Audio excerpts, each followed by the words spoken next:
அகிலமெங்கும் உள்ள தமிழ் நேயர்கள் அனைவருக்கும் பரம்பரை ஜோதிடர் உங்கள் மனோ பாலாஜியின் அன்பான வணக்கம்.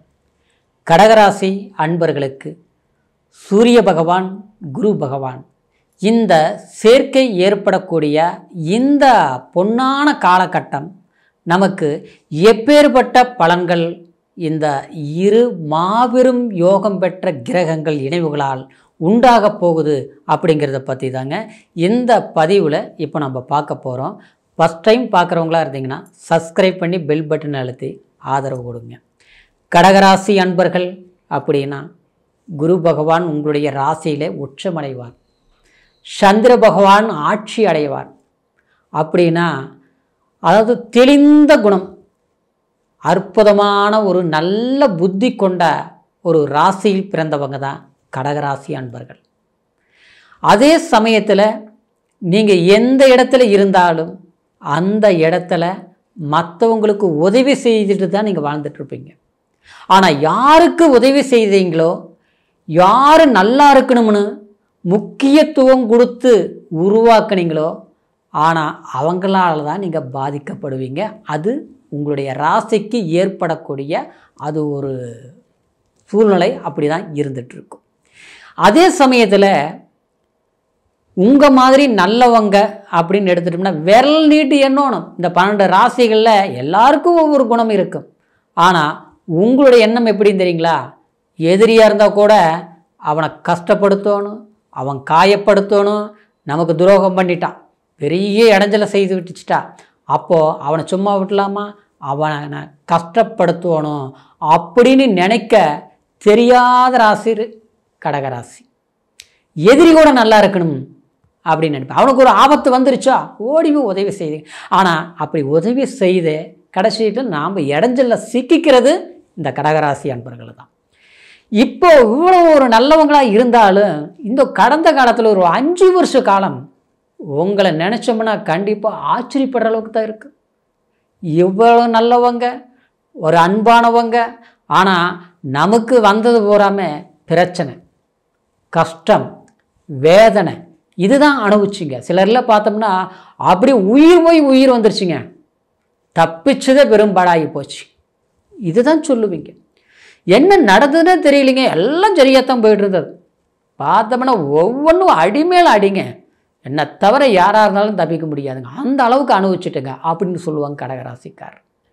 ஆனால் நீங்கள் பட்ட கஷ்டங்களுக்கெல்லாம் காரணம் பார்த்தோம்னா கண்டிப்பாக நீங்களாக இருக்க மாட்டீங்க, அடுத்தவங்க தான் அது காரணமாக இருப்பாங்க. ஏமாற்றிருப்பாங்க, அடுத்தவங்கள உங்களை பயன்படுத்தியிருப்பாங்க. இன்னும் சொல்ல போனால் சில பேர் நம்பாமல் கெடுவாங்க, ஆனால் உங்களுடைய வாழ்க்கையில் நம்பியே கட்டிங்க. அப்படிங்கிற ஒரு சூழ்நிலை எல்லாமே இந்த 5 வருஷ காலகட்டத்தில் நீங்கள் எல்லாமே அனுபவிச்சுட்டீங்க. இதிலிருந்து மீண்டு வர்றதுக்கு ஒரு வாய்ப்புகள் வருமா, நல்ல காலம் நமக்கு உண்டாகுமா அப்படின்னு எதிர்பார்த்துட்டு இருந்த இந்த சமயத்தில் உங்களுடைய ராசிக்கு 12ஆம் இடத்துல குரு பகவானோட சூரியன் சஞ்சாரம் பண்ண போகிறாருங்க. அதாவது ஜூன் மாதம் 15ஆம் தேதி. இந்த காலகட்டம் அதாவது இந்த குருவும் சூரியனும் ஒரு இடத்துல இணையும் போதுங்க சாதாரணம் கிடையாதுங்க. நிச்சயமாக இது ஒருத்தருடைய வாழ்க்கையில் செல்வாக்கு, பணம், மகிழ்ச்சி, சந்தோஷம் இது எல்லாமே கொடுக்கக்கூடிய இந்த மாபெரும் சேர்க்கையான ஒரு யோகம்தான் சிவராஜ யோகம்னு சொல்லக்கூடிய அமைப்பு. 12ஆம் இடம் ஆயிடுச்சு, இதில் எப்படி எனக்கு யோகத்தை கொடுக்கும்? குரு ஏற்கனவே 12ஆம் இடத்துல மறைஞ்சிருக்குது, அது கிடையாதுங்க. உங்களுடைய ராசிக்கு குரு பகவான் பார்த்துட்டோம்னா 6ஆம் அதிபதி 12ஆம் இடத்துல இருக்குது. அப்போது இது விபரீத ராஜயோகம். இந்த சமயத்தில் உங்களுக்கு தனஸ்தானாதிபதி சூரிய பகவான் 12ஆம் இடத்துல இணைந்து இந்த யோகத்தை கொடுக்கும்போது அந்த யோகம் பெற்ற நிலையில் இருந்து குரு அதாவது 7ஆம் பார்வையாக உங்களுடைய ராசிக்கு 6ஆம் இடத்தை பார்க்கும்போது கண்டிப்பாக சில ஆரோக்கிய தொந்தரவுகள் இருந்தது, கடன் பிரச்சனைகள் இருந்தது, வம்பு வழக்கு கோர்ட்டு சிக்கல்கள் இருந்தது. அது கணவன் மனைவியாக பிரச்சனையாக இருந்தாலும் சரி, வேலை சம்மந்தப்பட்ட ஊதிரிங்களாக இருந்தாலும் சரி, உறவு முறையில் வெறுப்பு விரோதங்களை சந்தித்து அதனால் நம்ம இழப்புகளை சந்திச்சிருந்தாலும் சரி, சரியாக பயன்படுத்தக்கூடிய காலம், அதாவது இந்த பிரச்சனையில் தீர்க்கக்கூடிய காலமாக இருக்க போகுதுங்க. அதே நேரத்தில் உங்களுடைய எண்ணம், உங்களுடைய சிந்தனை, உங்களுடைய வைராகிய குணத்தை கண்டிப்பாக சுபமான ஒரு நிலையில் செய்து முடிப்பீங்க. சுப செலவுகள் செய்யக்கூடிய காலம். எப்படி? திருமணம் பண்ணுறது, கல்யாணம் பண்ண வேண்டிய ஒரு காலம். ஏற்கனவே முயற்சி நடக்கலை, செய்து முடிக்கலாம் எல்லாம் நெருங்கி வந்தது நடக்கலை. வீட்டில் நல்ல விசேஷங்களை பண்ண முடியலைங்க, தாமதமாகிட்டே இருக்குது. அடுத்து பக்கத்து வீட்டில் ஒரு பிரச்சனைனா நாம் போகிறோம், அந்த பிரச்சனையை தீர்த்து வைக்கிறோம். ஆனால் நம்மளுடைய பிரச்சனை மணிக்கணக்கில் யோசிச்சா கூட அது ஒரு முடிவுக்கு கிடைக்க மாட்டேங்குது, நடக்க மாட்டேங்குது. மற்றவங்க பார்க்குறவங்களுக்கு முன்னால் கௌரவமாக வாழ்கிறோம், கண்ணியமாக வாழ்கிறோம். இப்போ இவங்களுக்கு என்ன பிரச்சனை அப்படின்னு நினைக்கிற அளவுக்கு தான் வாழ்க்கை போயிட்டு இருக்குது பார்க்குறவங்க கண்ணுக்கு. ஆனால் வீட்டுக்குள்ளே ஒரு நேரத்தில் இருக்கிற தெம்பு மறு நேரத்தில் இல்லை. ஒரு விஷயத்தை செய்து முடிக்கலாம்னு நினச்சோம்னா கடைசி வீட்டில் பார்த்தோம்னா அது செய்து புரோஜனம் இல்லாமல் போய்கிட்டு இருக்குது. இப்படி ஒருத்தர் சொல்கிற வார்த்தை இன்னொருத்தர் கேட்க முடியல. குறிப்பாக சொல்லப்போனால் படிப்பு சம்மந்தப்பட்ட படிப்பை படிச்சுட்டு இருக்கக்கூடியவங்களுக்கு படிப்பில் அந்த பயம், மன அழுத்தம், மறதி, நல்ல நம்மளால் படிக்க முடியுமா, நல்ல காலேஜில் சேர முடியுமா, அந்த வாய்ப்புகள் வருமா அப்படின்ட்டு பயத்தில் உட்காந்துருக்கிறீங்க பார்த்தீங்களா. அவங்களுக்கெல்லாம் அந்த பயம் போய் ஒரு நல்ல மதிப்பெண்கள் வந்தது, நல்ல காலேஜ் கிடைச்சது, நம்ம வாரிசுகளுக்கு எதிர்பார்த்த மாதிரி திருப்திகரமான வாழ்க்கை அமைஞ்சது அப்படிங்கிற ஒரு சந்தோஷத்தை கொடுக்கக்கூடிய ஒரு காலகட்டம் தான் இந்த குரு சூரியனுடைய சேர்க்கை. இன்னும் சொல்ல போனோம்னா உங்களுடைய ராசிக்கு 5ஆம் பார்வையாக 4ஆம் இடத்தை பார்க்குது. 4ஆம் இடங்கள் சுகஸ்தானம், அயல்நாடு பிரயாணம், படிப்புக்காக வெளிநாடு போடுறது, வேலைக்காக வெளிநாடு போகக்கூடிய வாய்ப்புகள். ஏற்கனவே எல்லாம் நினச்சிட்டு இருக்கிற ஒன்றுமே பண்ண முடியல, வந்துருச்சுங்கிறாங்க, வரல. போயிடுவோம்னு நினச்சோம், போக முடியல. இன்றைக்கி நாம் எதிர்பார்த்த வேலை வாய்ப்புகள் சரியாக அமையவே இல்லை. ஆனால் கண்டிப்பாக ஏன்னா 4ஆம் இடம்ங்கிறது பயணம் சம்மந்தப்பட்டது, நிம்மதி சம்மந்தப்பட்டது, பிரயாணம் சம்மந்தப்பட்டது, சரிங்களா. வீடு, வண்டி, வாகனம் சம்மந்தப்பட்டது. கரெக்டாக இந்த யோகத்தோடு 4ஆம் இடத்தை பார்க்கும்போது நிச்சயமாக சொல்கிறேன் பாருங்கள், உங்களுடைய எண்ணங்களை நீங்கள் சரியாக உங்களுக்கு அமைச்சிக்கக்கூடிய ஒரு நேரம்தான் இந்த நேரம். அப்போது இந்த நேரத்தை நம்ம சரியாக பயன்படுத்திக்கலாமா? அதே நேரம் அந்த 4ஆம் இடத்தை சொல்ல போனோம்னா தாயார் ஸ்தானம்னு கூட சொல்லலாம், ஆச்சுங்களா. அம்மாவுக்கு உடம்பு சரியில்லைங்க, மருந்து மாத்திரை கொடுத்துட்ருக்குறோம், சரியாக இது ஆக மாட்டேங்குதுங்க, எந்த வைத்தியங்கள் பார்த்தாலும் சரியாக மாட்டேங்குதுங்க. அதாவது இப்படி இல்லாமல் சில பேர் குடும்பத்தில் சில மன வருத்தங்கள் அனுபவிச்சுட்ருப்பீங்க, சரிங்களா. அப்புறம் தாயாருக்கு தனக்கு சங்கடங்கள், பிரிவினைகள், உறவு முறையில் வருத்தங்கள், இதெல்லாம் தீர்ந்துடும். கண்டிப்பாக உங்களுடைய வாழ்க்கையை நீங்கள் தீர்மானித்த வழியிலேயே சரியாக வழி நடத்துறது, இந்த வாய்ப்புகள் எல்லாமே இந்த காலகட்டத்தில் உங்களுக்கு சிறப்பாக அமைய போகுதுங்க. இன்னும் சொல்ல போனோம்னாங்க, கடகராசி அன்பர்களுக்கு பொறுத்த வரைக்கும் உங்களுக்கு 8ஆம் இடத்தில், உங்களுடைய ராசிக்கு 8ஆம் இடத்தில் ராகு சஞ்சாரம் பண்ணுறதுனால சிலருக்கெல்லாம் பார்த்தோம்னா ஒரு மன பயம் இருந்துகிட்டே இருக்கும். சில வாய்ப்புகள் வரும், ஜம்ப் ஒரு ஜஸ்ட்டில் 99% ஓகே.